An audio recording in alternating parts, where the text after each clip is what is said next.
Veja no ICL Notícias, segunda edição. Tudo pelos ares. Trump diz que bases militares do Irã estão destruídas e que vai cortar relações com a Espanha por falta de apoio. Pelos ares com Master.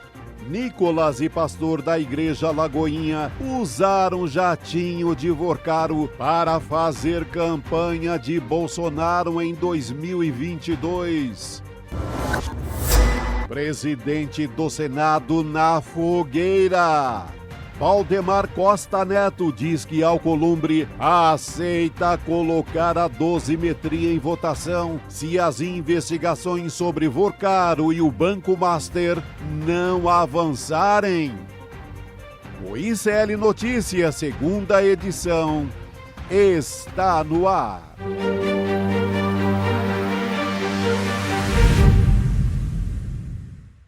Olá, boa tarde. Seja muito bem-vindo, seja muito bem-vinda. O ICL Notícias, segunda edição, está começando. Estamos ao vivo em todos os nossos canais nesta terça-feira, dia 3 de março de 2026. Ao meu lado já tenho Chico Sá, numa tarde de Brasília, que já começa quentíssima. Chico, boa tarde para você.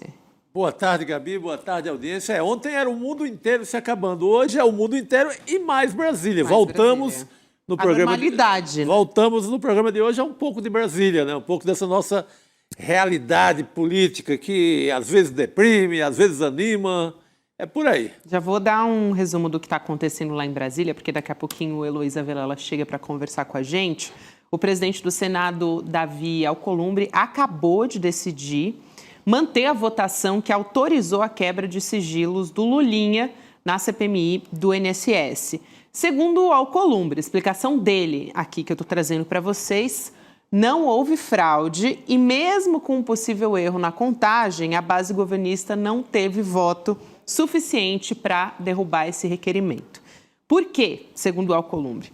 Na primeira votação, a nominal, foram registrados 31 parlamentares no painel eletrônico, com 18 votos favoráveis e 12 contrários. Depois, na votação simbólica, os governistas alegaram que 14 integrantes se manifestaram contra. São aquelas imagens, pessoal, que a gente já mostrou aqui no N2, no ICL Notícias, que mostram os parlamentares em pé e que, considerando o número de presentes, naquele momento, o resultado deveria ter sido diferente. Então, o Alcolumbre apontou que, pelas regras, o quórum válido é o da sessão regularmente aberta, com 31 votantes registrados e que, por isso, os 14 votos não seriam suficientes. Vou trazer aqui o trecho da fala do Alcolumbre em que ele deixa claro o seu posicionamento. Vamos assistir. A ciência conclui que a suposta violação das normas regimentais e constitucionais pelo presidente da CPMI do INSS não se mostra evidente e inequívoca, razão pela qual, em respeito aos precedentes todos da Casa, não se faz necessário, no presente momento, uma intervenção da presidência da mesa do Congresso Nacional no procedimento adotado na reunião de 26 de fevereiro de 2026. Essa é a decisão. A gente tem as imagens, mais uma vez, para relembrar dos parlamentares que estavam em pé e que foi o registro que a gente já trouxe aqui no ICL Notícias, e justamente a base governista alegando uma fraude, contabilizando esses votos contra dos parlamentares que estavam em pé, contra a abertura do requerimento que levou à quebra de sigilos do Lulinha. O quórum que o Davi Alcolumbre está justificando, que é o válido, é o de 31 votantes registrados. A gente vai diretamente para Brasília conversar com a Heloísa Vilela, que vai ajudar, ou tentar nos ajudar, né, Elo, a entender essa história, esse posicionamento do presidente do Senado. Boa tarde para você.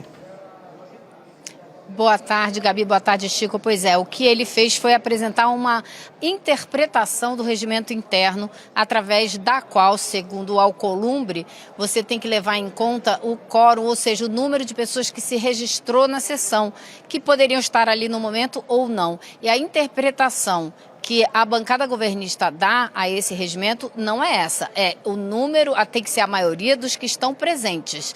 Então, você...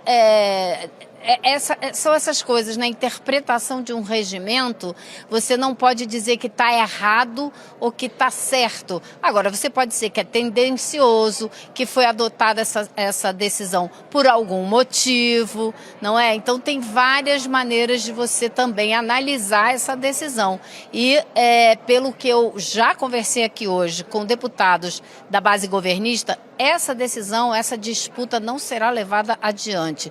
Eles consideram que muito provavelmente não vale a pena levar para o STF a discussão a respeito da interpretação de um regimento interno do Congresso Nacional.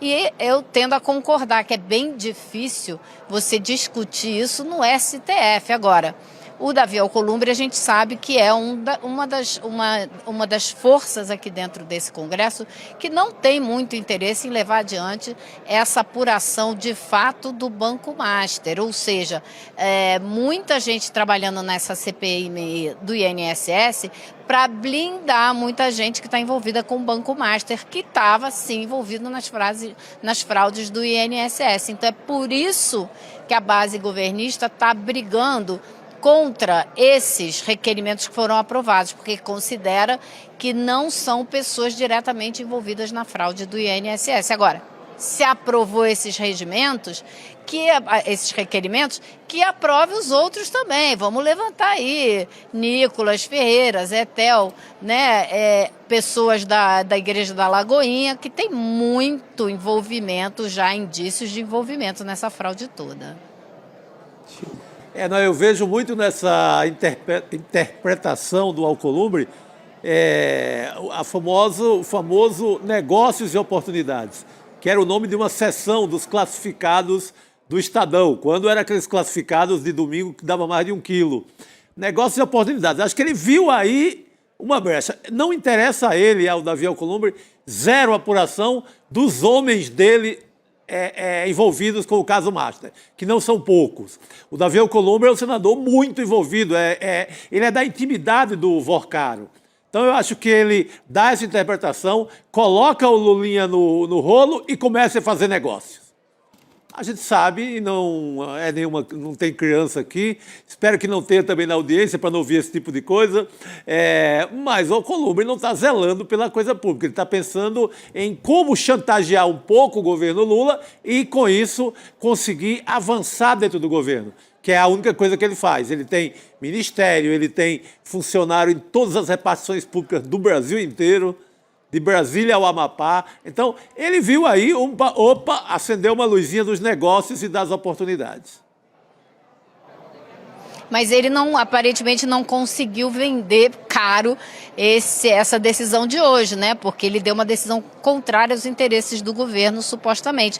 Se tentou vender, pode ter acontecido também do governo ter dito, sabe o quê? Abre o sigilo de todo mundo que eu não quero nem saber, quem tiver que pagar, que pague. A gente não sabe, né? Mas a decisão dele mostra claramente que ele não conseguiu vender cara essa decisão, porque deu a vitória para a turma do Centrão e da extrema-direita. Eu acho que exatamente para livrar os dele, entendeu, Elo?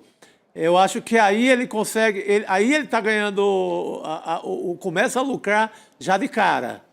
E na semana passada, Chico, a tendência era contrário disso, que a gente está vendo agora, né? Até a base governista, a gente conversou com o próprio Paulo Pimenta, deputado do PT, que dizia que a tendência, as conversas, era de ter uma derrubada dessa votação. E aí, no fim das contas, agora pegou todo mundo de surpresa, né? Brasília muda a cada... Até a senadora Soraya Tronic, que é uma senadora conservadora, e disse, duvido, Alcolumbre é um democrata, exatamente. Duvido que ele não vai olhar para essa foto e não vai dar a decisão correta. Ele é democrata, mas ele gosta muito de ampliar o poder dele. Então, se ele contraria o governo nesse momento, algum grande interesse tem na jogada. E Brasília muda todo dia. A interpretação do próprio Paulo Pimenta, que veio aqui na semana passada, valia para aquela semana passada. Vai para segunda-feira, Brasília já vira e há outro entendimento. Já virou outro, isso. E mudou, hoje mudou muito, né? Hoje temos o Nicolas Ferreira completamente envolvido. A gente tinha cantado essa bola aqui, que a turma da Igreja da Lagoinha estava toda metida no escândalo do Banco Master. Mas a gente não tinha prova ainda, apareceu. A gente já tinha uma evidência muito forte, que era uma matéria do repórter Kleber Lourenço, aqui no portal do ICL, que mostrava como o Nicolas e o Vorcaro mantinham ali uma bom entrosamento de WhatsApp. Cada um tinha o contato do outro, guardava com muito carinho.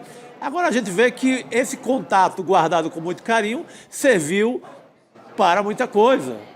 Ô, Elo, antes até de te passar a bola, eu queria só contextualizar essa história que o Chico traz aqui, porque o que aconteceu, né? O Nicolas Ferreira, ele usou um jatinho do dono do Banco Master, o Daniel Vorcaro, para fazer campanha para o Bolsonaro, então presidente, em pelo menos 9 estados e no Distrito Federal ao longo de 10 dias no segundo turno de 2022. Matéria completa está no nosso site, mas eu já explico aqui também que essa aeronave ela foi usada nos deslocamentos da caravana Juventude pelo Brasil, que é liderada pelo Nicolas e pelo pastor, né, Chico, o Guilherme Batista, ligado à Igreja Alagoinha, com o objetivo de buscar votos nessas regiões onde o presidente Lula foi mais votado nessa primeira rodada, no primeiro turno, e tentar reverter o resultado, informações, apuração, que veio primeiro da coluna da Malu Gaspar no Globo, e nas redes sociais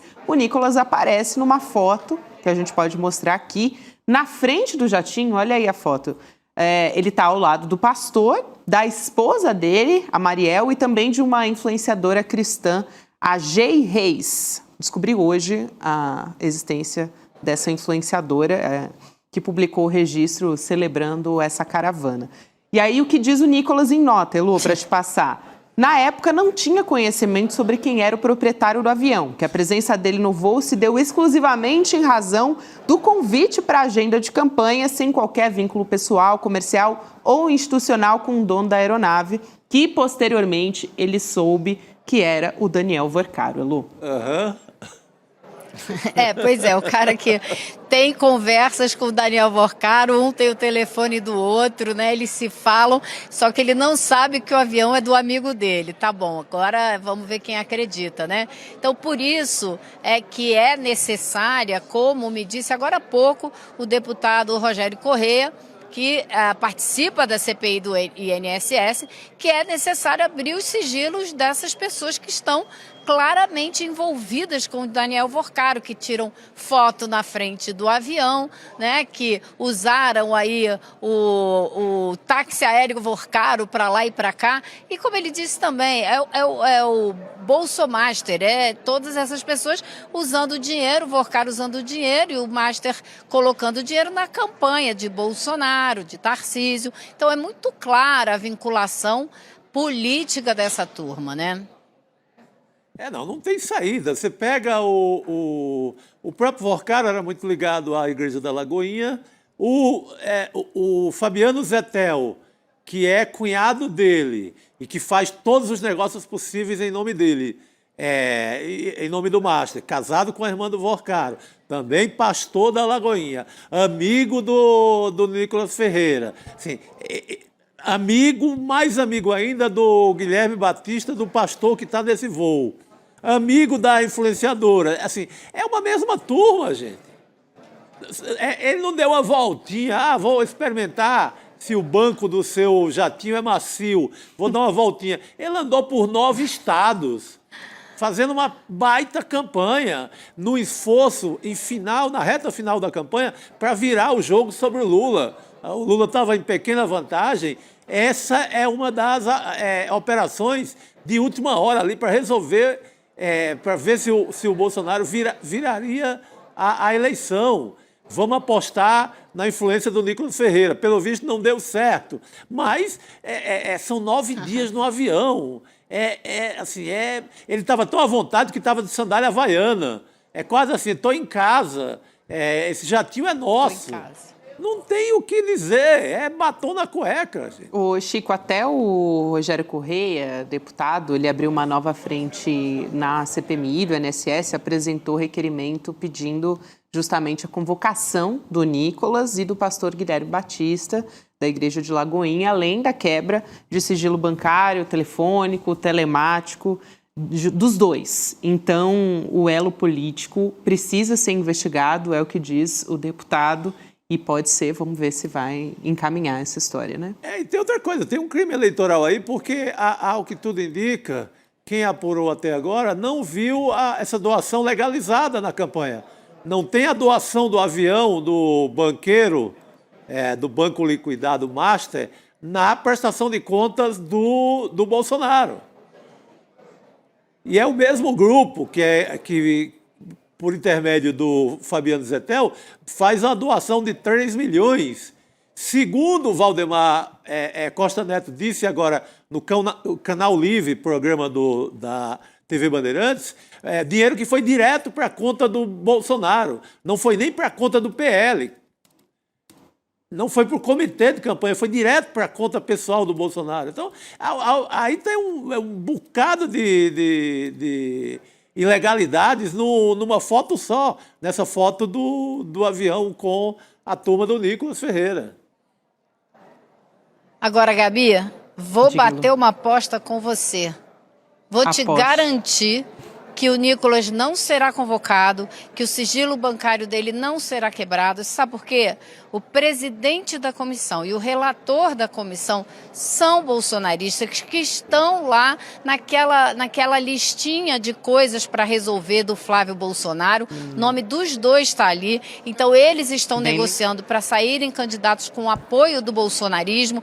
Então, não vai sair de onde nada se espera, que não vai sair nada mesmo. Então, pode ficar sentadinha, porque eles deram esse golpe para quebrar alguns sigilos bancários que interessam a eles, para tentar fazer narrativas até o fim da campanha eleitoral para dificultar a eleição do presidente Lula, mas não vão botar ninguém da turma deles, nem não vão apresentar esses requerimentos de forma alguma. Então, eu acho que isso já é uma luta perdida naquela comissão. Você está certíssimo, Elô. Também não acredito que vá sair nada, mas nada mesmo. Não tem esperança nenhuma, claro que não. É importante fazer o embate político, pedir a quebra do sigilo do Nicolas, convocar o Nicolas, fazer barulho, mas a gente sabe que não vai sair nada. Pelo menos fica exposto para a população. Sim, né, Chico? é o que vai valer. A gente tem que esperar da Polícia Federal, né? O levantamento da Polícia Federal. Exato. Aí sim. Aí pode sair alguma coisa. Boa, Elô. E também, até, já que a gente está falando de CPI, né, tem a questão da CPI do Banco Master, que ainda não saiu do papel. E tem uma entrevista que está circulando do presidente do PL, o Valdemar Costa Neto, afirmando para o programa Canal Livre que recebeu uma proposta para viabilizar a votação, vejam só, gente, mais uma vez, do projeto da dosimetria, ainda neste ano, ano de eleições. E, segundo ele, a condição que foi imposta pelos senadores seria não instalar a CPI do Banco Master no Senado. Então, vou abrir aspas aqui para o que disse o Valdemar Costa Neto. Eu tive uma proposta essa semana, eu falei com o Rogério Marinho. Eles querem votar dosimetria, desde que não faça a CPI do Banco Master no Senado. E aí, prestem atenção nessa história, porque ele foi questionado se o Davi Alcolumbre estaria entre os que resistem a essa CPI. Aí o Valdemar respondeu, Alcolumbre é um deles. E aí ele foi perguntado se o presidente do Senado não quer a comissão e ele completou. Lógico que não.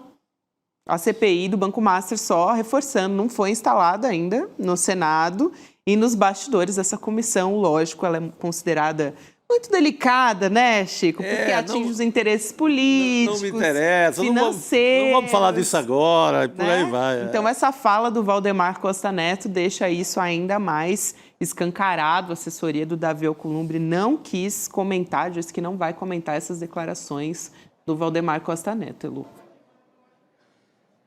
Famoso Valdemar sincericídico. Ele sempre comete um sincericídio. Não sei como ele consegue até hoje, né? Tá na política e falar essas coisas que são verdade, que a gente sabe que são, mas ficam mais saborosas na boca do Valdemar, que é da turma da extrema-direita, né? E tá tudo aí, gente. Eu não preciso dizer mais nada. Aliás, ninguém pode me acusar de estar levantando falsas hipóteses, porque quem está levantando é o Valdemar, não sou eu.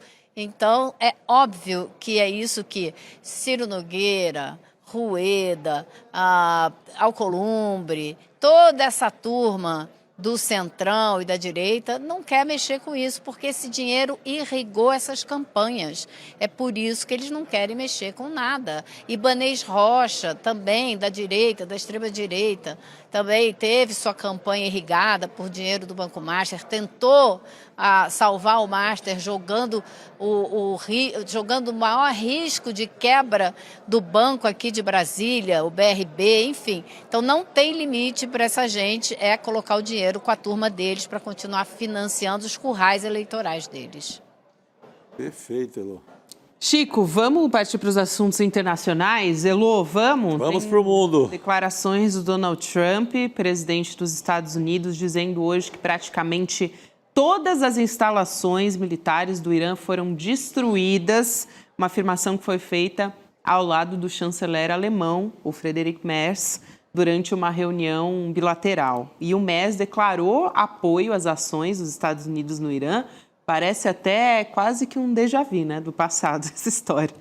E ele riu enquanto o Trump falava da ofensiva. É uma coisa assim, a gente vai ver nas imagens que eu acho que fica mais claro o que aconteceu ali, Elu. Vamos assistir. Eles não têm marinha, ela foi destruída. Eles não têm força aérea, ela foi destruída. Eles não têm sistema de detecção aérea, isso foi destruído. O radar deles foi destruído. E praticamente tudo foi destruído. Nós estamos indo bem, nós temos um grande exército e eles estão fazendo um trabalho fantástico. Elu.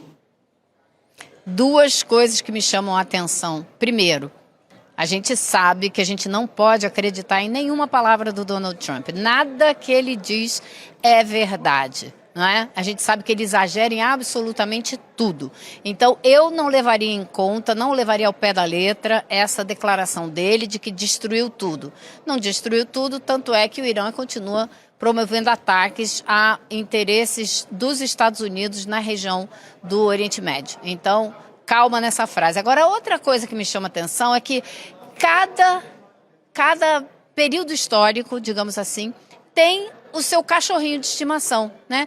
Essa cena hoje do chanceler alemão ao lado do Trump, enquanto ele diz isso, me lembrou demais esse apelido que foi dado para o Tony Blair, que era o cachorrinho do Bush durante a guerra do Iraque. Então, daquela vez foi o britânico e agora é o alemão fazendo o papel de... não sei que palavra a gente pode usar aqui no ar, mas eu queria dizer otário, sabe? Não sei se eu deveria, mas papel de otário ali, batendo palma, como a gente diz na gíria, para maluco dançar. É tipicamente isso, batendo palma para o maluco do Trump dançar. O comportamento de grandes potências da Europa, França, Alemanha e Grã-Bretanha, tem sido abaixo da crítica. Já vinha sendo na situação de Gaza e agora, então, continua sendo uma vergonha a Europa de joelhos aceitando qualquer absurdo que os Estados Unidos fazem. É um papelão, né, Chico? A gente acompanhando também, por exemplo, em decorrência de tudo que partiu de Israel e dos Estados Unidos, o Catar também interrompeu nessa segunda agora, a produção de gás natural do GNL por conta dos ataques iranianos, que estavam dando uma resposta. Então, isso acaba ficando mais caro para a própria Europa, né? Porque o Catar é um fornecedor para a Europa, para a Ásia. Então, diante de toda essa situação, o que esses países europeus estão fazendo?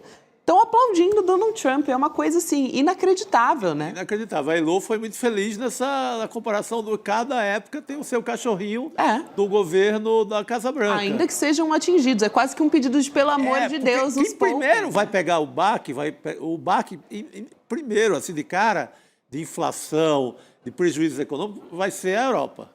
Depois é que vai ser o próprio Trump com os Estados Unidos.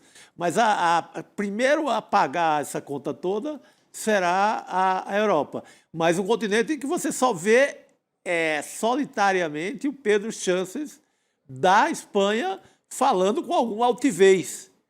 De resto, todo mundo entregue, todo mundo ali de vira-lata do Trump.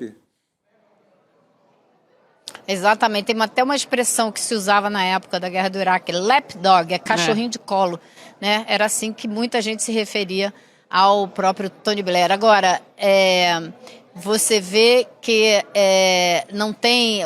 O Sánchez foi o único que reagiu e por conta disso foi retaliado. Sim. Já foi retaliado hoje pelos Estados Unidos. Se você tivesse uma resposta decente, minimamente decente dos outros países da Europa, ele não seria sancionado, porque estariam todos juntos dando uma resposta decente aos Estados Unidos. Mas não, deixaram ele sozinho, ele assumiu uma posição firme e já foi sancionado hoje pelos Estados Unidos, que disse que cortou todo quanto é comércio com a Espanha a partir de agora.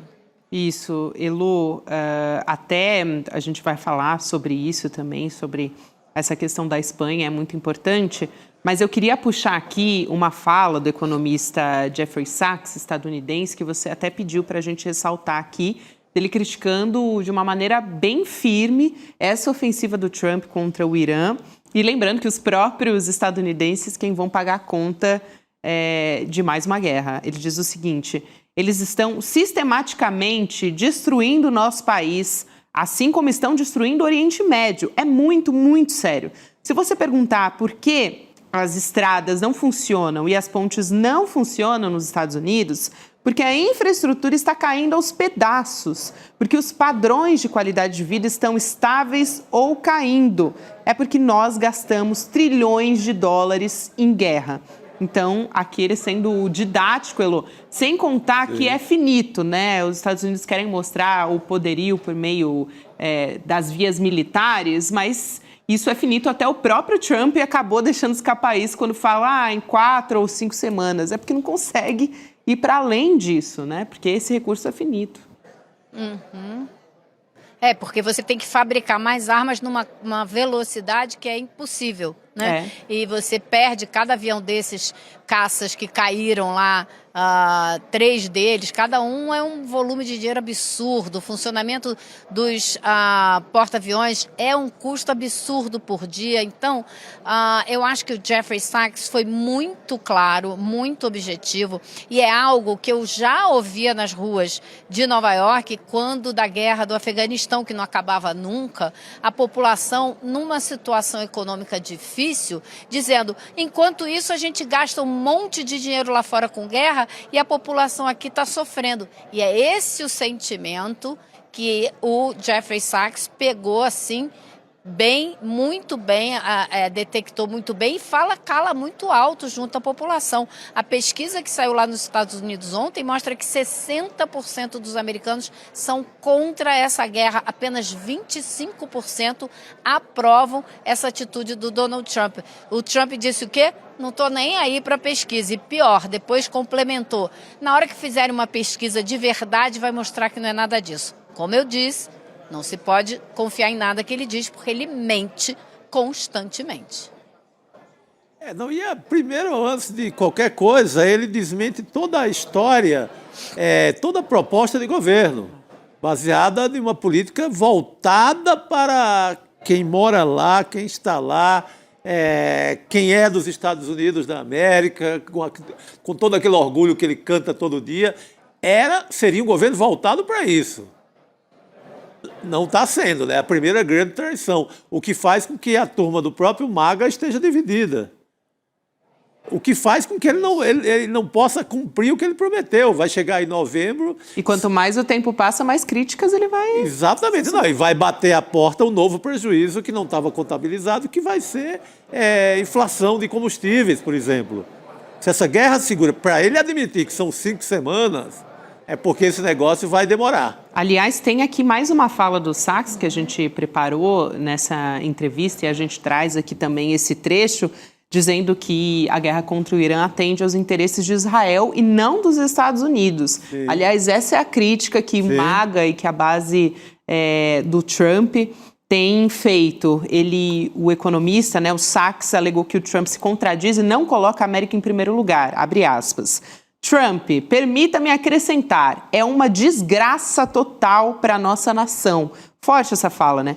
Ele mentiu para nós. Todas as palavras sobre América First, né? América primeiro.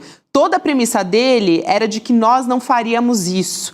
E ele fez exatamente o oposto do que disse. Ele fez exatamente o oposto do que o povo americano diz. Então, ele deixa ainda mais escancarado escancarada essa crítica do MAGA e dessa base que apoia o Donald Trump, né? Quanto mais o tempo passa, Elô, reforço aqui, maior é o desgaste com o MAGA e com a base trumpista. Com certeza, eu acho que o tempo, nesse caso, está do lado do Irã, não está do lado dos Estados Unidos. Hoje de manhã a gente viu, os deputados e senadores tiveram um briefing do Pentágono e eles ouviram claramente. Israel disse aos Estados Unidos que ia atacar o Irã, então os Estados Unidos disseram, bom, então vamos junto. Tipo, vamos então acompanhar vocês, não foi o contrário. Isso ficou muito claro no relato dos deputados que tiveram essa reunião com o Pentágono e depois relataram para a imprensa. Então o Trump está fazendo justamente o oposto do que o levou ao governo. Ele prometeu que ia lidar com os problemas da vida dos americanos, a qualidade de vida, a renda da população, uma geração inteira que não tem a menor perspectiva de ter a mesma qualidade de vida que seus pais tiveram, o que sempre foi o oposto, sempre se almejou ter uma qualidade de vida um pouquinho melhor do que os pais, e isso vinha acontecendo até coisa de, 30 anos atrás, desde o Reagan para cá, né, que a classe média só perdeu, só vem sendo achatada. E o Trump, com isso, só vai achatar mais ainda, porque está gastando dinheiro em outro lugar e está aumentando o rombo das contas do governo dos Estados Unidos. Isso é um problema que só vai aumentar mais para frente. Então, é tudo ao contrário. E a gente tem que pensar também que ele deve ter algum motivo muito forte para estar fazendo tudo isso. Eu penso, obviamente, e de cara, nos arquivos do Jeffrey Epstein. Sim. Não só para esconder o assunto, não só. A gente sabe, existem muitas denúncias na imprensa internacional de que o Epstein tinha sido treinado pelo Mossad para ser um espião. A Ghislaine Maxwell, que está na cadeia, que atuou junto com ele nesse abuso de jovens e mulheres, ela tinha, o pai dela, íntima ligação com os sucessivos governos de Israel. Foi homenageado lá mais de uma vez. Então, tudo leva a crer que, sim, ele podia ter informações fortes sobre o próprio Donald Trump que estão nas mãos do governo de Israel. Quem sabe se isso também não foi um dos motivos para o Trump dizer, vamos lá, vou acompanhar vocês. Estou só levantando hipóteses. Hipótese mais do que relevante, viu? Porque esse desentendimento aí com a base do Donald Trump, né, de passar do America First para o Israel First, tem muita gente já colocando dessa maneira até, de tão forte que tem sido esse posicionamento, a tensão dentro da política americana, Chico. Então, essa explicação da Elô traz muito de bastidor de que, claro, obviamente aqui todo mundo sabe que não tem nada a ver com preocupação com o acordo nuclear, né, gente? Porque se a gente for olhar para a história, para além das negociações, foi algo que a Elô trouxe ontem aqui, atacaram o Irã no meio das negociações, mas já no passado, quando o Trump assume e depois passados ali alguns anos desse primeiro mandato do Trump, ele abandona o acordo nuclear, estavam no meio de uma negociação agora, os Estados Unidos atacam ainda assim, então não tem preocupação nenhuma com acordo nuclear, né? Zero. Aí saiu desse cenário de negociação para, vamos atender aqui Israel mais uma vez, que é o que a gente pode fazer de melhor, e foi nessa onda. E política industrial norte-americana que ele tinha prometido, cuidar das pessoas do país, adeus, esquece. Elô, vamos nessa então, minha querida, a gente vai te liberar aqui, porque acho que Brasília também está muito movimentada, a gente está vendo muitas pessoas passando ali o tempo todo atrás da Elô Vilela, agora há pouco também esse posicionamento do Davi Alcolumbre, que era algo muito aguardado. Então a gente se vê de novo em breve, querida. Valeu. Até amanhã, pessoal. Até. Boa noite, Elô. Rodrigo Viana está se acomodando para chegar aqui. Chico, você ia comentar. Chegando. Não, eu ia falar que Brasília está em março, mas tem só um mês para ter esse movimento todo, porque abril, quem tiver de sair candidato sai, adeus Brasília. Todo mundo corre nos seus estados, tentando se reeleger, fazer ali aqueles acordos finais e vamos embora. Aliás, já a gente vai falar sobre isso com o Lula Costa Pinto, que vem aqui hoje. Rodrigo Viana já está na nossa mesa redonda. Boa tarde, Rodrigo. Boa tarde, Gabi. Chegar em abril, já é deputado ligando para Vorcaro, pedindo jatinho emprestado, o Nicolas querendo viajar no jatinho do Vorcaro, é o que vai ter para fazer a partir de abril, né? É daí para baixo. Daí para baixo, né? É daí para baixo. Eu quero lembrar a todos que nos acompanham, gente, que na semana passada a gente teve um lançamento aqui no ICL de uma ferramenta de inteligência artificial que valoriza os nossos professores do ICL, que você pode consultar a qualquer momento. Agora há pouco a gente falava sobre essa questão histórica envolvendo o Irã, Estados Unidos, o Império.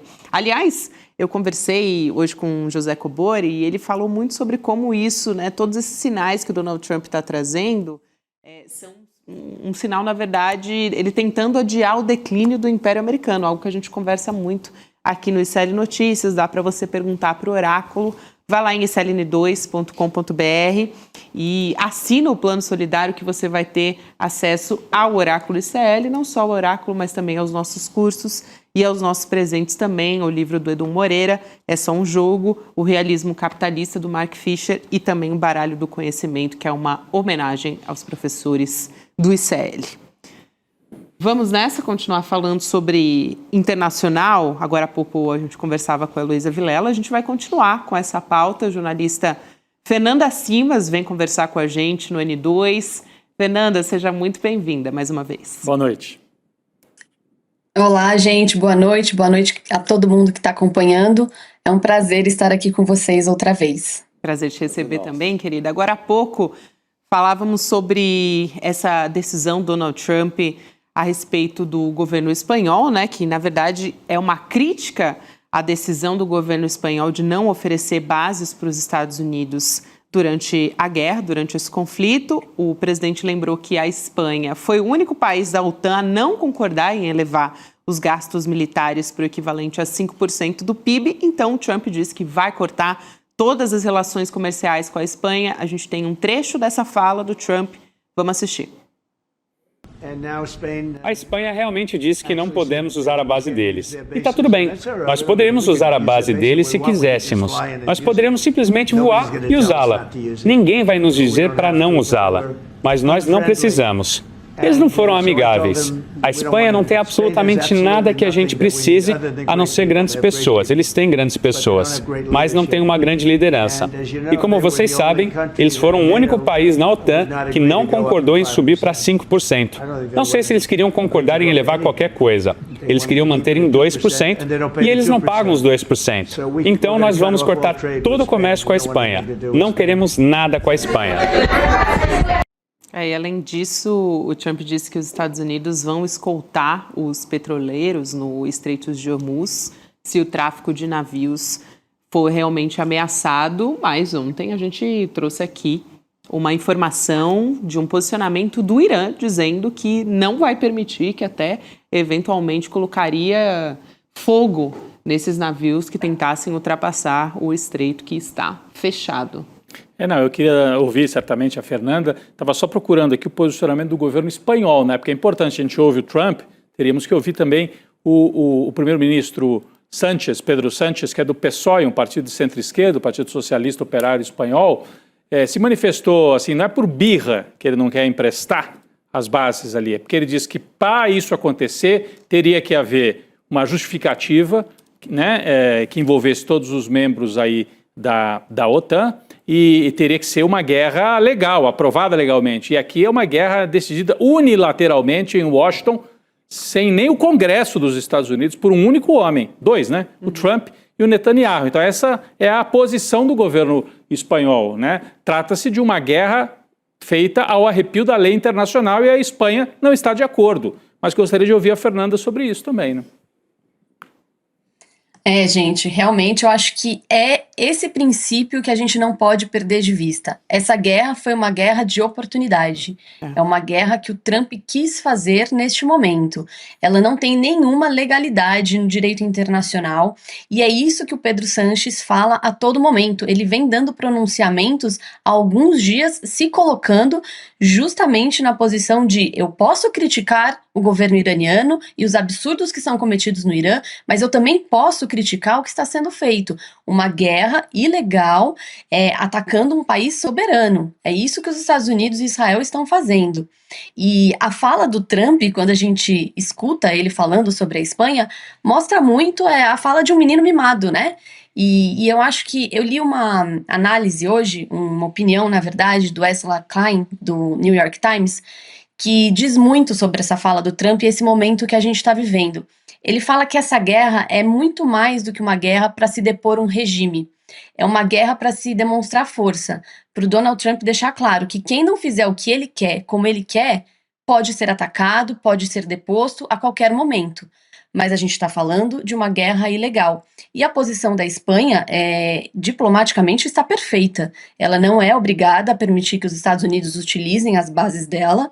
Inclusive, essa guerra não teve aprovação do Congresso, não teve nem a consulta do Congresso americano, não teve uma procura pela ONU, não teve uma procura pela OTAN. Os Estados Unidos agiram por conta própria ao lado de Israel, compraram a briga de Israel com relação ao Irã e tomaram essa decisão de forma unilateral. Então, realmente, a gente começa a ver os impactos quando a gente vê a reação do Irã com relação ao Estreito de Hormuz e como isso pode crescer e impactar o mundo inteiro. Eu até peguei aqui a declaração, Fernanda, só para dizer que eu ia trazer mesmo. Que o Sánchez reagiu, né? Ele disse, ele já tinha dito no sábado, rechaçamos a ação militar unilateral, né, isso que você estava falando, dos Estados Unidos e de Israel, que supõe uma escalada e contribui a uma ordem internacional incerta e hostil. Rechaçamos igualmente as ações do regime iraniano. Exigimos a desescalada imediata e o pleno respeito ao direito internacional. Esse é o ponto em que ele está se pegando. Sim. Não vou emprestar as bases espanholas para uma lei completamente fora das regras do direito internacional, senão é jogar tudo fora. Já Portugal fez o contrário, né? Portugal, ali do lado, emprestou as bases, acho que nos Açores, para que tropas e aviões, principalmente, pudessem reabastecer. E na balança comercial não é um desastre isso para os espanhóis. Né? Eles vendem só 16 bilhões, que é muito mais... eles compram muito mais, compram quase o dobro, 30 bilhões dos Estados Unidos. Então, diz que a China até comemorou essa decisão do Trump. Porque é mais um mercado que pode ir para o lado. É mais um mercado que eles podem absorver da Espanha, que são produtos que eles já compram, então não tem nada... A Espanha, aliás, só deve à China nessa conta de balança comercial. O resto tá muito bem, obrigado. E fora, né, Fernanda, Gabi e todas e todos que nos acompanham, a Espanha vive um quadro político, como boa parte do mundo, muito polarizado. Tem uma extrema-direita fortíssima, o Vox, né? E uma direita tradicional, que sempre foi de extrema-direita também, né? Que é o PP. Né? Então, esses dois partidos de direita batem o tempo inteiro no governo do Sánchez, alinhados com Israel e com os Estados Unidos, então ele não perde nada tomando uma posição firme, ele ganha um eleitorado que está meio assim desanimado com os políticos e tal, e mostra, não, tem alguns assuntos que eu não deixo passar, e a gente vai ter eleição em breve na Espanha, então ele está também fazendo o cálculo político de que vale apostar nessa confrontação com uma extrema-direita totalmente alinhada, já, né, com o Netanyahu, com o Trump, nessa disputa interna lá da Espanha também, Gabi. É isso, eu não sei se a Fernanda quer comentar, mas eu queria também trazer um posicionamento do Donald Trump, gente, e acho que essas posições que o Trump demonstra na rede social, muitas vezes mostram muito da fragilidade dele. Então, agora há pouco a gente conversava com a Heloísa Vilela, do Trump dizendo que a defesa do Irã acabou, que o país quer negociar. Declaração que foi para a rede social dele também. Então, a gente coloca aqui na tela o que o Donald Trump diz publicamente. A defesa aérea, a força aérea, a marinha e a liderança deles desapareceram. Eles querem conversar. E eu disse, tarde demais. Ele estava republicando ali a opinião de um colunista do Washington Post, à direita, sobre a ofensiva dos Estados Unidos no Irã. E essa publicação foi feita depois que a Embaixada dos Estados Unidos na Arábia Saudita foi atingida por 2 drones supostamente iranianos. Numa outra publicação, o Trump também tinha exaltado o arsenal de armas dos Estados Unidos, admitido que guerras podem ser travadas para sempre. Só que, por outro lado, a declaração de que ele disse que duraria 4 a 5 semanas contradiz isso que ele estava... Justamente, Chico. Então... E o Irã, o cenário de hoje não parece nada querendo conversar com ninguém. Mandou bomba em todos os aliados do Trump no Golfo Pérsico. Pois é, por isso que eu acho que... Não poupou ninguém. Diz muito sobre fraqueza também. Eu queria ouvir a opinião da Fernanda sobre isso. Eu acredito que a gente não pode perder de vista a guerra de narrativas que o Trump faz a todo momento, né? Isso está sempre presente. Se a gente pegar a justificativa, para essa guerra, a gente vai ver uma linha do tempo completamente maluca. Ele começou, lá no ano passado, ele falou que os ataques americanos ao Irã tinham destruído o programa nuclear iraniano, que não haveria mais condição do Irã desenvolver a bomba nuclear. E aí, a primeira justificativa nesse momento, agora, um ano depois, vamos acabar com o programa nuclear. Mas não tinha acabado? Não. Aí depois precisamos mudar o regime. Hoje surgiu uma nova versão de que eles tinham informação de que o Irã ia atacar Israel, então eles se envolveram para atacar o Irã primeiro.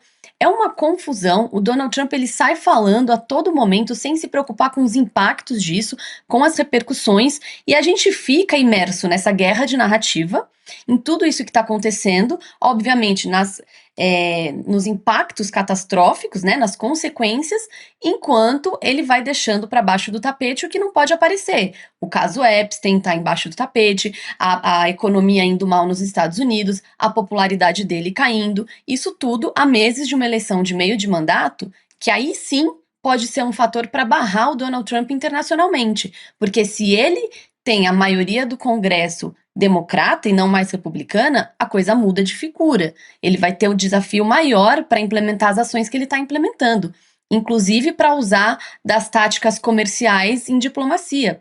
Então a gente vê que é um jogo de cena, um jogo de narrativas, só que no meio disso tudo o mundo vai sendo arrastado. E você tem toda a razão, né? Esse zigue-zague das justificativas, Fernanda, porque uma hora ele começou apostando em troca de regime, né? Se falava o tempo todo, troca de regime, depois mudaram. Não, nós queremos aniquilar a força militar, o programa de mísseis e a marinha iraniana. Depois ele deu a entender, após o assassinato do Khamenei, bom, podemos negociar com quem sobrou ali, né? Porque uma saída venezuelana, né? Vamos manter um pedaço do regime com o qual a gente negocia. Agora, como ele sentiu que estava pegando mal, o Irã diz, não queremos negociar porque não temos o que negociar. Aí agora o Trump tenta inverter e fala, não, o Irã está tentando negociar e agora sou eu que não quero. Então, é um zigue-zague de alguém que parece que entrou numa guerra desse tamanho, com muita força, sem dúvida, com uma força gigantesca, mas sem uma estratégia tão clara de por onde caminhar, por onde entrar e por onde sair, Chico. É a impressão que dá. É muito confiante. Ele confiou muito também nessas manifestações que aconteceram em Teherã recentemente, e achava que significava uma fragilidade. Bastava chegar, estava resolvido. Não, uma coisa é você protestar contra o governo, contra os mandatários do Irã. Outra é querer que um país estrangeiro... Outra é querer que seja um invasor que tome conta da situação. Exatamente. Aí você vê muita gente assim, muita gente que estava na manifestação legítima contra o regime. Ou contra uma situação econômica difícil. Ontem a nossa entrevistada... Sim, a economia Inflação. Economia ruim, pesada, triste. Então, uma coisa é você ir para a rua para protestar porque o custo de vida está alto, porque você acha que está reprimindo, um governo que tem que mudar um pouco as regras. A situação das mulheres, que é terrível. Exato. Agora, outra coisa é você falar, tá bom, então vamos querer que os Estados Unidos venham, bombardeiem, aniquilem o Irã e a gente vire uma colônia. Você está falando de um país que tem centenas e centenas de anos de história, de tradição, de uma cultura, né? Uma civilização pesada, não é? Que se vê como herdeira da civilização persa, etc. Então, você não está falando com um país que vai aceitar a condição colonial ou semicolonial assim facilmente. É um regime, um sistema político que a gente pode não concordar, né, Fernanda? Porque eu vejo as pessoas, então eles reuniam os clérigos para escolher a nova liderança. É assim que funciona o sistema do Irã. Está por escrito, são as regras. A gente pode achar estranho, não gostar, etc, etc. Mas esse é o sistema, é a constituição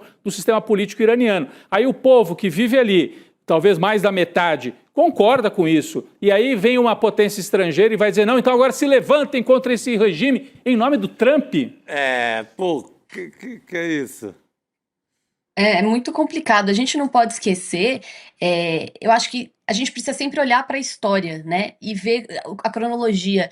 Quem começa a desenvolver o programa nuclear iraniano são os Estados Unidos. Os Estados Unidos com o seu maior parceiro ali no Oriente Médio na época, que era o Irã. Então a gente tem que olhar para a história, a gente não pode achar que dá para a gente tratar a diplomacia mundial do jeito que o Trump está fazendo, que vai jogando as coisas ao vento, entra num país, sequestra um presidente, aí não tem nenhum plano para o dia seguinte, começa a falar com um grupo que já estava lá, e aí pega o petróleo. É uma bagunça, é a lei da selva, cada um faz o que quer e o mais forte sobrevive. Até onde vai isso? E a gente, todos os analistas de política internacional falavam que o Irã não é a Venezuela. Uma operação no Irã para se mudar um regime não seria igual à Venezuela. Hoje a gente sabe que existiram articulações dentro do governo chavista para que permitisse a queda do Maduro, mas isso não é a mesma realidade do Irã.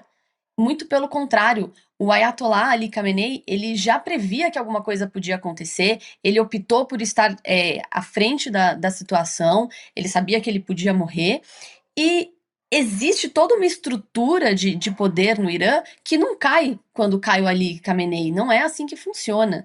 Então é realmente muito mais complexo e agora preocupante, porque a gente vai ter uma reação em cadeia, a gente pode ter inflação mundial, isso tudo prejudicando diversos países, a questão energética, por conta de uma birra do Donald Trump que acha que ele pode mandar no mundo.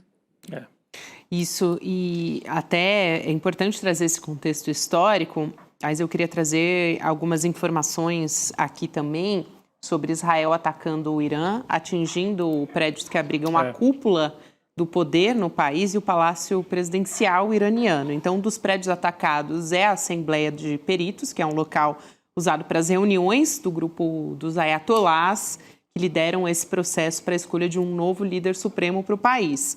A Kan News, que é uma rede de notícias israelense, afirmou que o ataque tinha como objetivo impedir a escolha do novo líder, para que isso prosseguisse. E em fotos que foram distribuídas à imprensa iraniana, o governo em Teherã confirmou que o prédio foi destruído. Só que o local estava vazio, segundo essas alegações, né? O jornal The Jerusalem Post garante que os líderes religiosos estavam ali, estavam nesse local, mas não detalhou se eles foram ou não atingidos, Fernanda. Então, você estava falando sobre a guerra de narrativas, mas há também muita dificuldade de confirmação dessas informações, né, sobre o que realmente aconteceu. Ontem a gente falava sobre isso aqui também. Num primeiro momento, falaram sobre atingir até o Netanyahu, e aí onde estão as imagens, né? O escritório, atingiu o escritório, mas não atingiu o Netanyahu. É muito difícil, é um momento de muita tensão também dessas idas e vindas dessas informações, né? Sim, com certeza. E aí a gente vai ter todo o procedimento, né? Essa guerra de versões. A própria morte do Ayatollah Ali Khamenei demorou a ser confirmada, porque de imediato o Irã falava que ele não tinha morrido, que ele estava bem, ele estava conduzindo todo o processo. Então, existe a guerra de narrativa e existe também a questão da propaganda, e a gente sabe que a informação é poder. Então, quanto que isso é possível ser divulgado, em que momento que as coisas são divulgadas, Além, claro, do acesso à informação no Irã, que está muito prejudicado, você tem internet cortada, telefonia, então isso dificulta muito realmente você ter confirmação do que está acontecendo ali. E há uma certa normalização, né, da imprensa internacional, porque você imagina, de novo, ontem a gente discutia aqui o tema do orientalismo, né, Chico, que é aquele texto, livro clássico do Eduardo Said, Sim. como é que o Ocidente cria uma imagem do Oriente, por isso orientalismo, como se fosse assim, aos bárbaros, né, uma turma lá que a gente não entende direito, que está lá para o lado do Oriente Médio, dali para frente. Que faz que a gente use xiita como alguém inegociável, radical. Radical. Então, uma certa normalização. Bombardearam o prédio lá onde se reuniu esses ayatolás. Gente, é a liderança de um país. Repito, você pode não gostar que um país seja liderado por um grupo de religiosos, mas é assim que funciona o Irã. Normalizar esse ataque ao Irã, de certa maneira, é um ataque aos xiitas em bloco, que são, né, maioria absoluta no Irã, mas que existem em outros países ali daquela região. Ontem a gente conversava aqui, no Paquistão tem uma população xiita. Rose Barbosa, né? Exatamente, com a professora que estava aqui ontem. Os xiitas são muito numerosos no Paquistão, apesar de não ser maioria, são muito numerosos no Iraque. Então você atacar isso, e aqui, sentados nas cadeiras, nas redações, atacaram aquele prédio, tem um monte de ayatolá lá, mataram os... Gente, é atacar a sede institucional de um país. É que nem bombardear a Praça dos Três Poderes, não tem diferença. Ou bombardear a Casa Branca, o Capitólio, ou bombardear talvez o Vaticano, que também é uma sede de um poder ao mesmo tempo religioso, e as pessoas olharem e falar, bombardeou, será que eles estavam, será que eles não estavam? Como se fosse algo normal. É um ataque de eliminação e de extermínio de uma civilização. É isso que os Estados Unidos e Israel estão conduzindo. E a hora que eles fazem isso, eles acham que não vai haver uma reação? E está até expandindo, né, Rodrigo? Essa história está falando dos ataques. As Forças Armadas de Israel expandiram os ataques contra o Líbano, enviaram tropas por terra, fizeram novos bombardeios. O porta-voz do exército israelense, que é o FDFRIM, afirmou que o objetivo da nova operação terrestre é criar uma zona tampão entre os países que serviria para minimizar esses riscos de ataques diretos, né? O que são essas zonas tampão? É uma zona neutra de transição que é estabelecida entre regiões ou entre países. São áreas protegidas para prevenir conflitos, garantir segurança. Funciona como uma barreira física. Se a gente pensar aqui na história, até a faixa de Gaza, em algum momento, teve essa função, né? Então, pode ser uma área que é controlada por forças de paz, enfim, só para a gente ter uma ideia do que é isso. E as tropas do exército libanês recuaram de posições próximas à zona de operações israelenses para mostrar que não vão apoiar o Hezbollah e evitar um confronto com as forças de Israel.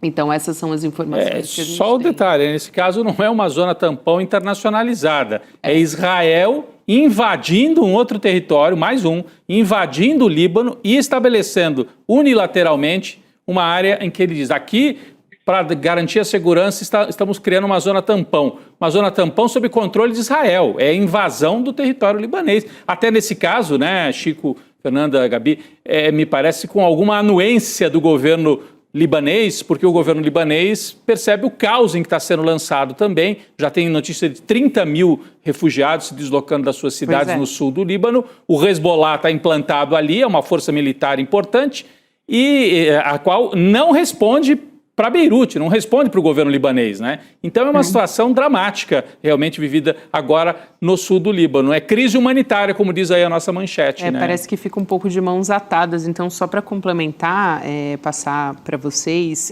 Fernanda, Chico também, o Rodrigo citou essa questão dos refugiados. A ONU fez um alerta sobre isso também, sobre um risco de crise humanitária de enormes proporções diante da guerra. A ONU disse que pelo menos 30 mil pessoas no Líbano abandonaram as suas casas por conta dos ataques entre Israel e Hezbollah.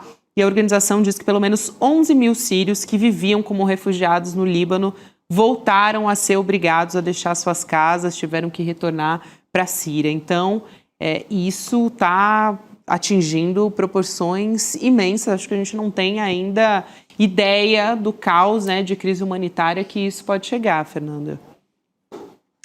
A gente vê muita análise de que, por exemplo, economicamente, essa guerra já vem se desenhando como pior do que a guerra do Golfo, que ela pode ter impactos muito mais sérios.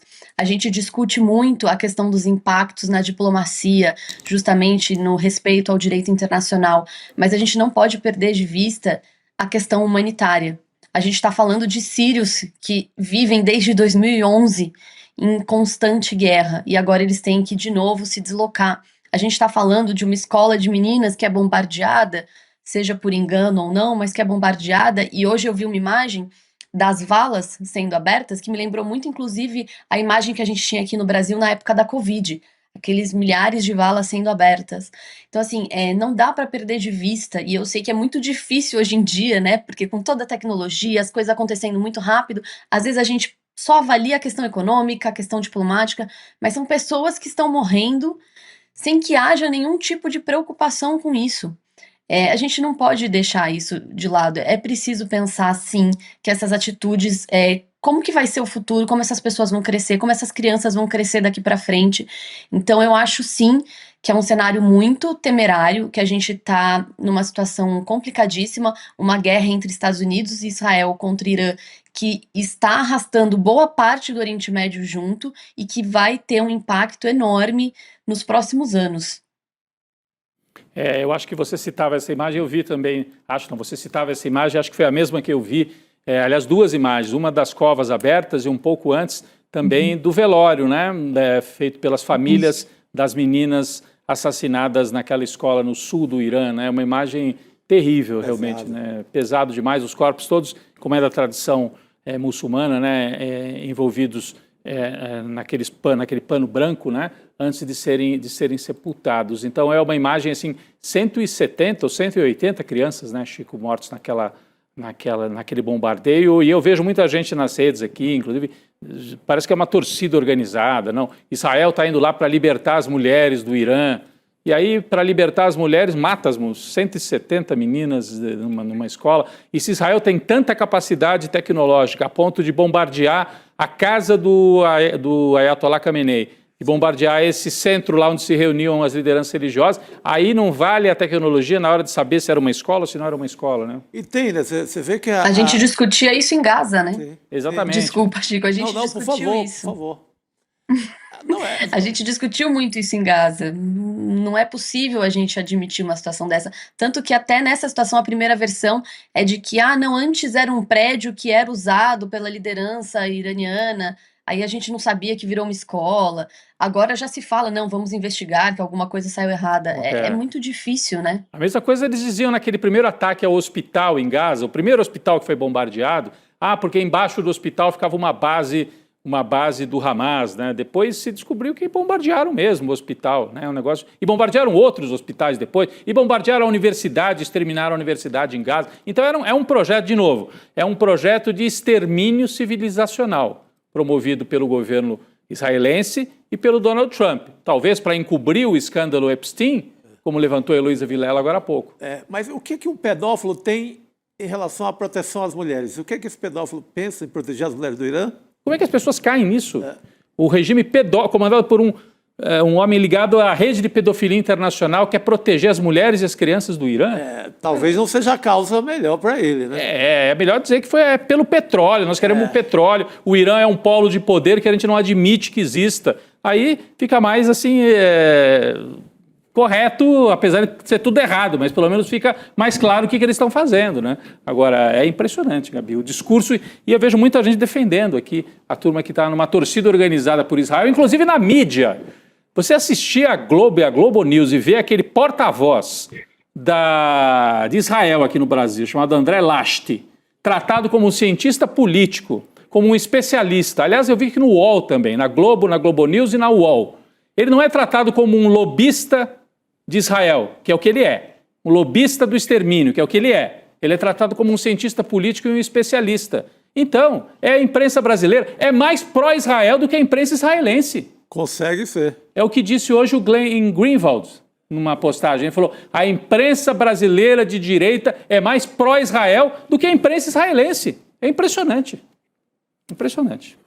Quero muito agradecer, Fernanda, a sua presença aqui num momento como esse. A gente vai voltar a se falar muito, porque, infelizmente, um caos por dia com Donald Trump na presidência dos Estados Unidos. Então a gente se vê em breve, querida. Obrigada. Obrigado, Fernanda. Muito obrigada. Valeu. Boa noite para vocês, noite, foi um obrigado. prazer. Boa noite, Boa Fernanda. noite, Sempre um querida. prazer Obrigado. te receber aqui. E hoje é terça-feira, então é dia de Precisamos Conversar. Aliás, eu estava vendo uns spoilers ali na redação, o pessoal preparando o programa para colocar no ar. E hoje está assim quentíssimo, porque temos uma convidada especialíssima. Sim, eu vi, olha aí. A Astrid Fontenelle, a Olha nossa ela aí. convidada hoje Que do bacana. Precisamos Conversar. Adorei. Então, essa edição nova, né? Essa nova temporada do Precisamos Conversar, trazendo convidadas, e a Astrid vai falar sobre etarismo, que é o preconceito, né? De idade, como é que quais são as dores de envelhecer, as delícias de envelhecer também para uma mulher numa sociedade que a gente sabe que quer exaltar a juventude. A juventude. Então tem muito assunto para discutir. Tem também o livro escrito pela Gisèle Pelicot, né? A francesa que sobreviveu a anos de abuso sexual. A gente essa falava história agora. é terrível. Cometidos pelo próprio marido, e essa história, enfim, é surreal, né? Mas é um fenômeno editorial, esse livro da Gisèle Pelicot, e é um caso, assim, que realmente mobiliza o mundo todo. O livro é terrível, assim. Eu não li inteiro, li alguns trechos, é terrível. Vai estar no Precisamos Conversar de hoje, Chico. Muito importante essa discussão que vai ser comandada pela Juliana Baroni com a convidada especial, que é a Astrid. Vai lá no grupo do Zap, que é o icl.com.br/Precisamos Conversar. Estou muito ansiosa para acompanhar. Será que é essa só conversa. hoje que a Astrid vem? Ou vai... Pois é. Essa dúvida, né? De repente vai reforçar o time do ICL, hein? Que Muito maravilha, legal a hein? presença Maravilha. Bom, vamos convidar Luiz Costa Pinto agora para a nossa mesa redonda, Chegando. diretamente de Brasília. Chegando hoje que Lula escreveu uma coluna sobre uma conversa ali com um sócio de uma produtora de marketing político em Brasília. E aí é lógico, né, Lula, que você vai contar pra gente como é que tá o balcão de negócios da política, né, a Bolsonaro S.A. Nossa, não, o climão ali relatado na coluna, meu Deus do céu. Tá demais. Conta pra gente, Lula. Eu ia usar a imagem de feira, mas não é. A feira é um ambiente honesto, civilizado. Temos grandes feiras, Acari, Caruaru e etc. Estamos falando de uma feira das mais imorais, né, Lula? Eu diria que é uma festa, Feira... é uma festa lá da Bahia, lá de Trancoso, uma espécie de feira de Trancoso. Aí sim. Festa de Vorcaro no Trancoso, mais ou menos. Boa noite, Lula. Exatamente. Né? Boa noite, Gabi, Rodrigo, Chico. Feira tem regras. Né? E nesse caso de Brasília, a gente está vivendo a xepa, né, dos últimos momentos da política partidária, que tem uma data para terminar. Esse mercadão tem até a 0 hora, né, do dia 4 de abril, quando, se hoje ninguém é de ninguém, todo mundo tem que ter um partido para disputar a eleição. Então é nesse mercadão que a gente está aqui em Brasília. E foram 2 conversas, Gabi, com 2 publicitários, 2 donos de produtoras que estão no mercado. Um deles está voltado para o mercado de eleição de deputado e senador. Eu confesso para vocês, e deixei isso claro para ele na mesa, que eu não imaginava que já tínhamos chegado a esse ponto em que os marqueteiros, na verdade é um negócio só, é uma máquina, é uma engrenagem, e essas pessoas estão se propondo a administrar os mandatos. Eles estão atrás de políticos que querem ser candidatos, que podem trocar de partido nesse momento, de preferência pessoas da direita, porque, dito por eles, tá? É mais fácil de conversar, é mais fácil de estruturar o que eles estão pensando, porque não tem ideologia envolvida, né? E em que momento a gente está?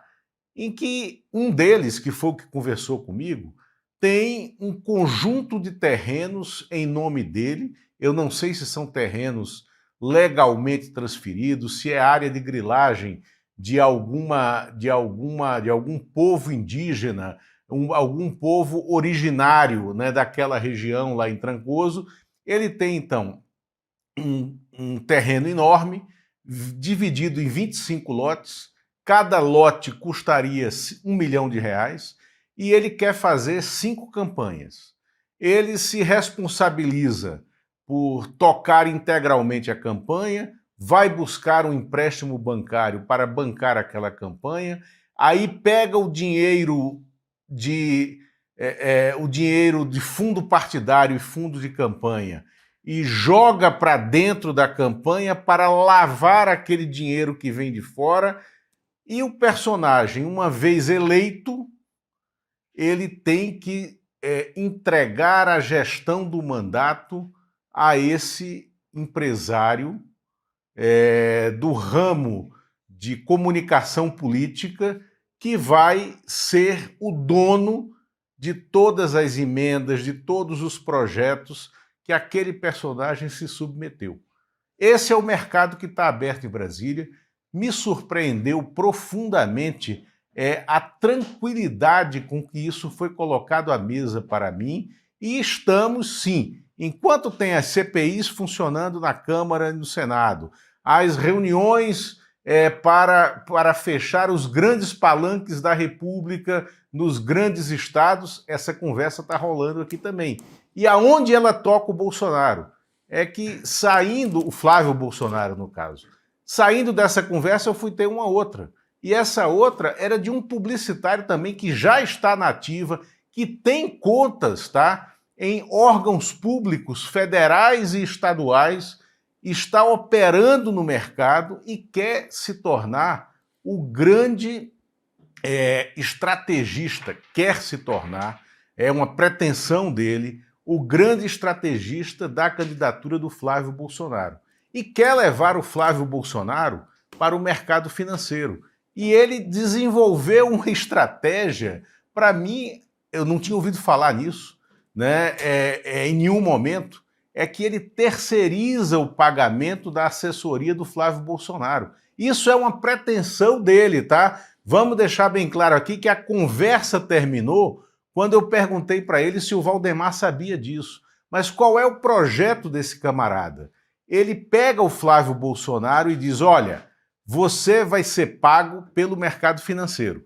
A gente vai marcar 4 palestras suas por mês até junho em bancos e em instituições da Faria Lima. Essas instituições vão pagar R$100 mil por uma palestra dessas, em que eles vão ouvi-lo falar, eles vão conhecer quem é você. Ou seja, é como se os fabricantes do poste, depois de terem fabricado o poste na sua olaria, né, eles agora vão ouvir o poste falar. Né? Então ele é submetido à Faria Lima, é colocado lá na Faria Lima para falar para os seus financiadores. Ô Lula, mas isso... Aí eu perguntei esse publicitário. Não, eu ia falar que isso deixa claro assim, que eles fizeram a aposta, ou queriam, né? Imaginavam que o Tarcísio seria esse candidato, né? O Tarcísio já estava mais bem equacionado com o mercado, já tinha feito vários encontros e tudo, tem mais o traquejo. Como o Tarcísio sai de cena e se recolhe para São Paulo, não sai de cena, mas nacionalmente se recolhe para a candidatura em São Paulo, como é que você faz agora para aproximar o Flávio, que é o candidato da direita do mercado também, né? Eles acreditam no Flávio Bolsonaro. Então, é esse espaço vazio, né? Um certo desencontro momentâneo, porque eles vão encontrar o jeito de trazer o Flávio para esse lugar que estava reservado ao Tarcísio, mas no qual o Flávio, o poste que eles fabricaram, tem que se encaixar.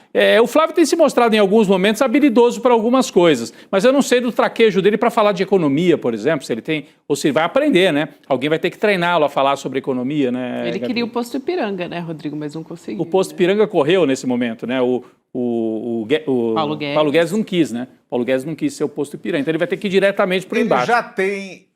o próprio Lula já deu a Daniela, né? A Daniela, é verdade. A ex-caixa econômica, né? Exatamente, mas que não tem estofo para esse diálogo. Mas aí, aonde a conversa terminou com esse publicitário? Eu perguntei, vem cá, mas você já avisou o Valdemar? O Valdemar está na praia, aí há muito tempo, desde que ele colocou aquela modelo lá ao lado do Itamar Franco, no Sambódromo, a Lilian Ramos, no Carnaval de 93, o Valdemar levou a Lilian Ramos sem calcinha, colocou ela no camarote do presidente da República, que era uma estratégia de ele se aproximar do presidente que tinha acabado de assumir o mandato. E depois ele foi pegar a Lilian Ramos no Hotel Glória, no Rio de Janeiro, porque ela tinha tomado café da manhã com o presidente da República, nessa estratégia de aproximação. Eu perguntei para ele, eu disse, olha, o Valdemar, cara, ele dá nó em fumaça aqui em Brasília nesse negócio de lobby político. Ele vai ficar, desculpe a expressão, eu falei pro cara, ele vai ficar puto quando descobrir que vocês tiveram uma ideia que pode fazer algum sentido e que não passou por ele. Né? Então, aí ele disse, ele vai ficar com raiva de mim? Eu disse que ele vai ficar com raiva porque não foi ele que teve a ideia e que está executando a ideia. É isso. Aí a conversa terminou. O Lula sempre trazendo bastidores saborosos da política aqui pra gente. Não, esse novo modelo de ser dono do deputado é coisa muito nova, porque você tinha assim, o cimento, o setor do cimento, dono de deputado, o setor do agro, dono de deputado, setores industriais, dono de deputado, mas agora você tem grupos de comunicação que alugam um ator ali e vão ser dono do cara. E aí podem alugar, porque eles são os donos, eles podem alugar para esses outros setores, né? Sim, eles vão vender o cara para depois. Porque daí o cara fica centralizado na comunicação e ele, agora nesse momento aqui, o setor do agro quer alugar a sua voz. Então tá aqui, custa tanto para alugar o meu deputado aqui. Tá aqui a tabela. É meio uberizado dentro desse dinheiro todo aí do grupo, né? Impressionante. Gabi. Eu queria trazer... E como nada se cria e tudo se copia, Chico, eu lembrei muito nessa apuração da sua apuração com o Flávio Rocha, né, o dono da Riachuelo, vendendo o mandato dele, vendendo a campanha dele em 94, né? 94. Quando você, numa reportagem, você tirou o Flávio Rocha da campanha eleitoral. Mesma patifaria, mesmo universo.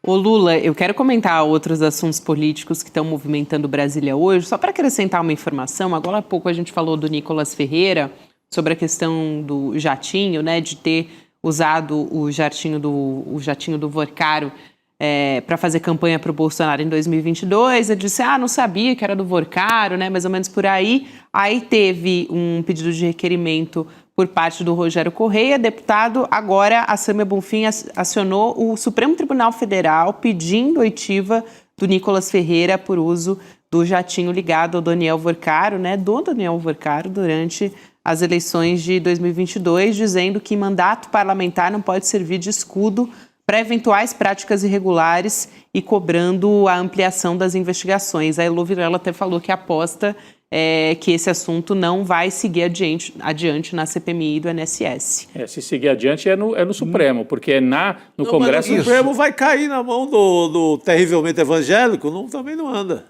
O ofício foi enviado para ele. Mas olha só, a Sâmia Bonfim está apontando aí, a Érica Hilton já tinha apontado também, a possibilidade de crime eleitoral, que ainda está vigente. Sim. Qual é? O jatinho foi usado para que o pessoal dessa igreja aí, ligada a eles, a Lagoinha, fizesse campanha pelo Bolsonaro no segundo turno de 2022, e isso não foi contabilizado na conta de campanha do PL. Sim. Aí tem crime eleitoral. E o crime eleitoral, nesse caso, ele não tem prazo de vencimento.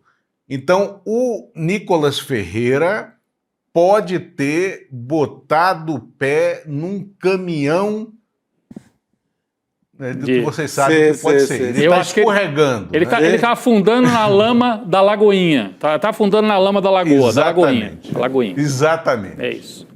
Então vamos ver quais vão ser os desdobramentos, mas também tem uma outra história, Lula, que a gente conversava agora há pouco, do presidente do Senado, Davi Alcolumbre, rejeitando aquele pedido para anular a quebra de sigilo bancário e fiscal do Lulinha pela CPMI do INSS, mas na verdade a base do presidente Lula, né, a base do governo dizia que era uma fraude por conta da contagem dos votos. A gente até mostrou aqui as imagens, né, dos 14 deputados, os parlamentares que estavam em pé, foram contabilizados 14, se posicionando contra a quebra de sigilo. Só que aí, o que no fim das contas o Davi Alcolumbre explicou, justificou para dizer que a votação estaria mantida e que o quórum válido era da sessão que foi regularmente aberta, com 31 votantes que foram registrados. A gente queria te ouvir sobre isso também, se houve uma mudança ali dos ventos em Brasília, né? Porque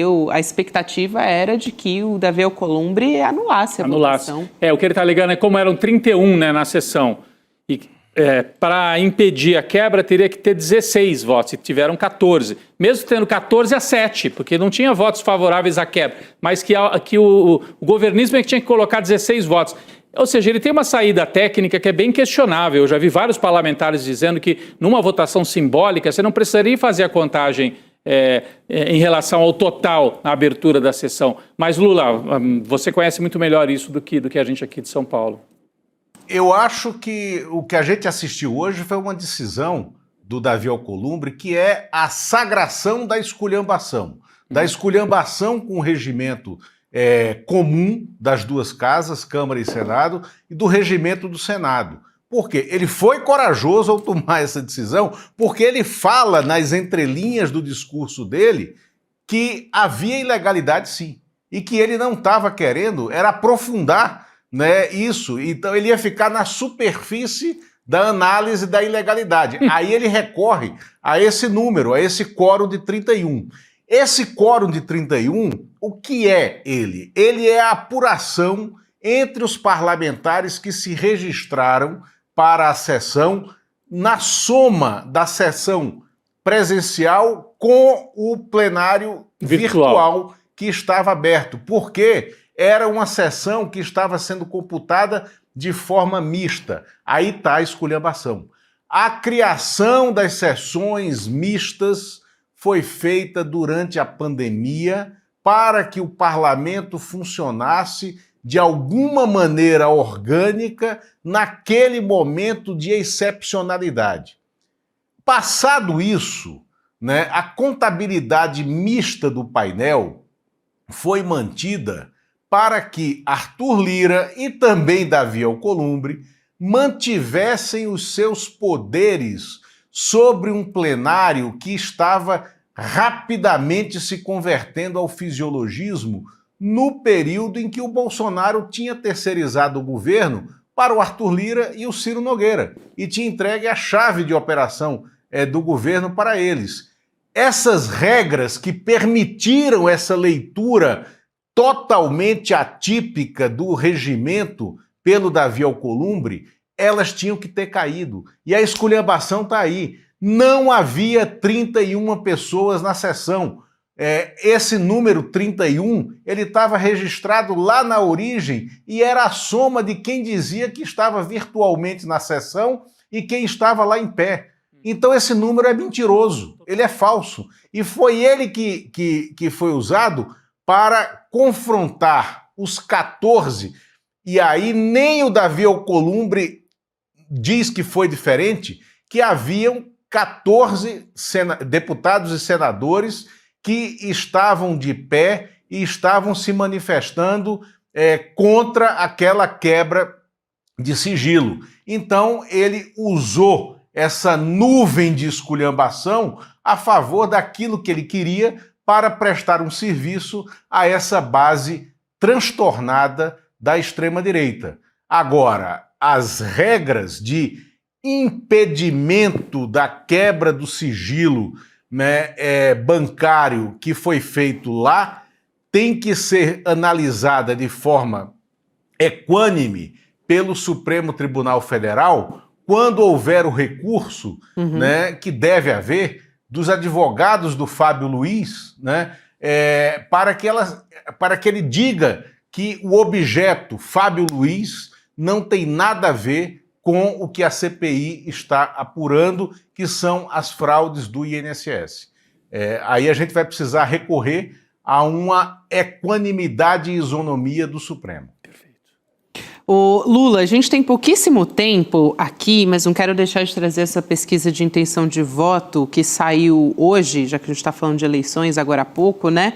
No primeiro turno, o presidente Lula lidera todos os cenários, mas no segundo turno ele aparece empatado tecnicamente com o senador Flávio Bolsonaro, do PL, e com o governador do Paraná, o Ratinho Júnior, do PSD. Estou falando aqui do levantamento que foi divulgado pelo Instituto Real Time Big Data. O Lula tem 42% das intenções de voto, Flávio 41%, contra o governador Ratinho Júnior, o Lula aparece com 43% das intenções e o Ratinho Júnior com 39%. Eu tenho que dar as informações, Rodrigo, completas, Chico e Lula também. 2.000 pessoas entrevistadas entre os dias 28 de fevereiro e 2 de março, margem de erro de 2 pontos percentuais para mais ou para menos, com intervalo de confiança de 95%.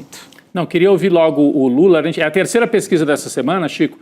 Todas elas, algumas a gente contesta um pouco a metodologia e tal, aquela da Atlas, mas todas mostrando mais ou menos a mesma tendência. E o Lula tem informação de bastidor também sobre isso, numa semana em que vão sair ainda Datafolha e o antigo Ibope, não é isso, Lula? Isso, vão sair mais duas. Eu tive acesso a alguns números que eu também não posso falar aqui, porque não são pesquisas registradas, ao tracking de 2 bancos, de 2 instituições financeiras, que mostram mais ou menos a mesma coisa. Ou seja, há um empate. O que realça nessa pesquisa Big Data é a rejeição do Lula e do Flávio Bolsonaro é exatamente igual, 47%, mas o que é que a gente está vendo nesse momento? O mercado financeiro fabricou o seu poste. O Flávio Bolsonaro está no mercado eleitoral, né, do jeito que ele foi traçado para ele estar. Ele é o verbalizador, o vocalizador dessa direita nacional que não tem compromisso com a sociedade, nem tem programa de governo, não tem programa para mitigar as nossas diferenças sociais, né? Agora, o que é que tem que acontecer na sociedade? Nós temos que fazer o nosso trabalho, nós, imprensa, nós, jornalistas. O Flávio Bolsonaro está exposto, ele tem que ser apurado, ele tem que ser desmistificado, né, pelo que ele é de fato. Perfeito. Muito bom, Lula. Obrigada, bom ter você aqui com a gente neste N2. Lula, bom trabalho por aí em Brasília. Obrigado, até logo, companheiros. Valeu, meu caro. Querido, valeu. Quinta-feira saiu o Datafolha, que daí Pra vai gente a ficar campo de olho também, né? e ouve as pessoas presencialmente. É importante também, mas estão todas mostrando algo muito parecido. Luiz Inácio Lula da Silva no primeiro turno, com uma diferença um pouco menor, e no segundo, empate. Seja um empate numérico ou um empate técnico ali na margem de erro. É isso que nós temos para o momento. Disse tudo.